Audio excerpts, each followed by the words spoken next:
My name is Laura Bakken, and this is my informative speech, and here is my audience. Have you ever gone into the supermarket to gather everything together to make the most amazing meal possible, just to realize you have forgotten one thing, the bottle of wine? You walk into the wine shop, you look at all the bottles, your mind races, what do I choose? Relax. There is no right or wrong way in choosing a bottle of wine. It is a personal style. There are a few helpful hints to enhance the experience, such as light wines go well with lighter foods such as fish, chicken, or creamy sauces. Match full-bodied wines with bolder foods such as beef, game, or tomato-based sauces and dishes. Being able to identify the food's style and origin while choosing a wine that you like from the same region can enhance the dining experience. In days long ago, expensive wines cost about $30. Today, you can get the same wine at a price of about $15. Wine preference usually is based upon the meal combination, the company, and your individual choice. Understanding the basics in choosing a bottle of wine first comes from understanding the wine's labels, types of wines available, and the art of wine tasting. First, let's look at the wine bottle and its label. Most wine bottles have two labels. Labels are required and established by the Treasury Bureau of Alcohol, Tobacco, and Firearms. Labels have marketing purposes. The front label is for attraction purposes. Logos, graphics, coloring, and lettering all help with the sale of the product. The back label is to entice the senses through descriptive language.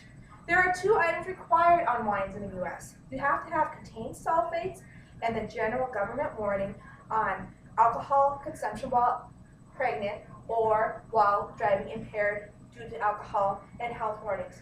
There are also identification brand names, wine classes that describe it as a dessert, a sparkling, or a table wine. Alcohol content by volume is listed, as well as where it originated from. How does a person purchase a bottle of wine? There are a few ways.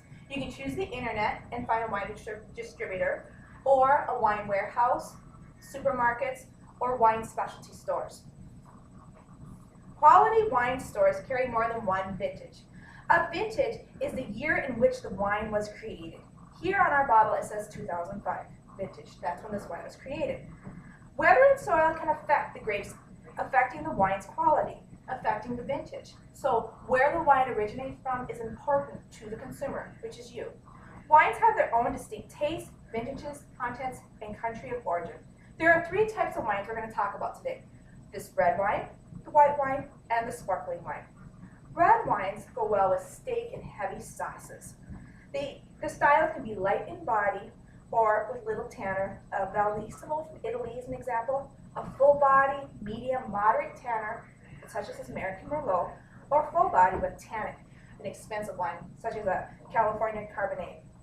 Red wines are made from red grapes. The presence of tannin in red wines is actually the most important difference between red wines and white wines. And three other examples are Merlots, Zinfandels, and Chardonnays. White wines go well with salads or light dishes. The styles can be dry or crisp with no oaky character. In Italian is an example. They can be dry with full body with an oaky character. Chardonnays, ranging about $18 a bottle is an example. And off-dry and less expensive wines sold in the U.S. about $10, or a German wine is kind of an example of an off-white. White wines become white wines in two ways. They're made from white grapes, or a complex way from the juices of red grapes. No skin is used, and because there's no pigmentation within the juices. Three popular white wines are Chardonnay, Riesling, or Sauvignon Blanc. Sparkling wines go well with appetizers or desserts. They have carbon dioxide caused by the natural byproducts of fermentation. Champagne is the most famous of all sparkling wines, and it comes from a region of France called Champagne. Other examples of wine regions are Napa, Sulmona, and Finger Lakes.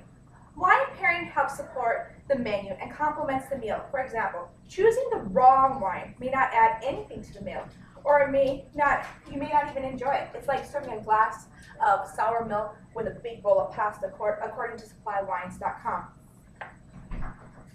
There are a few rituals and techniques in tasting wine. First, you would open the bottle by removing the cork of the cap. Second, you would have a wine glass on the table. You would pour the wine into the glass. see that if it's clear, opaque, or cloudiness. Cloudiness means that it's a flawed wine, that it's not a good wine. You don't want to drink that wine. If you have a white background, tilt it at a 45-degree angle. Check to see if there's any sediments in the bottom of the glass.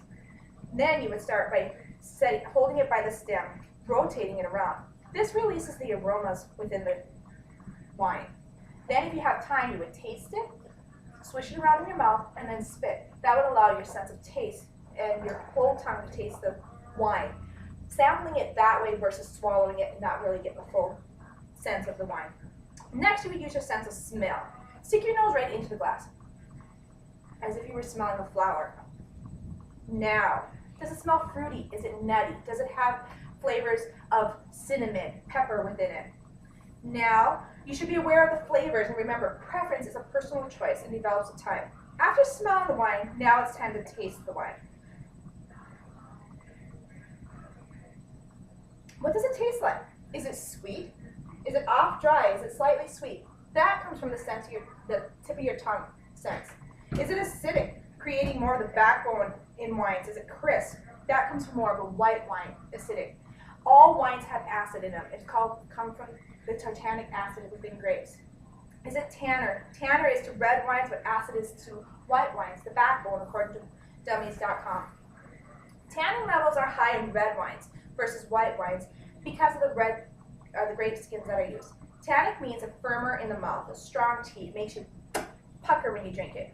Now that you have learned how to taste wine, here are some fun facts.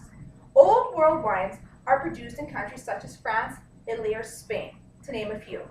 They are based on the region first, then the grapes variety. New world wines are produced outside of Europe, in countries such as US, Canada, or South America, to name a few, and they are based on the grapes variety, then the region. If faced between a new world or an old world, go old world, because they've been producing wines for decades. Finally, keep in mind, everyone's sense of taste is different. Choose a bottle of wine is an individual choice, so choose one that you like. Get excited and go out and purchase a bottle of wine. Remember to identify the food style, then the origin, while choosing a bottle from the same region. For example, heavy or thick foods go well with Chardonnay, a red one, or a white Riesling. Hot and spicy is your appetite? Choose a Riesling. Foods that are high in acid, Chardonnays. And finally, rich and creamy foods, an Italian Amore. No matter the choice of wine, stop. Take the time to look, smell, taste, and enjoy your wine. Bon appetit. To wine or to dine? That is the question. Yay!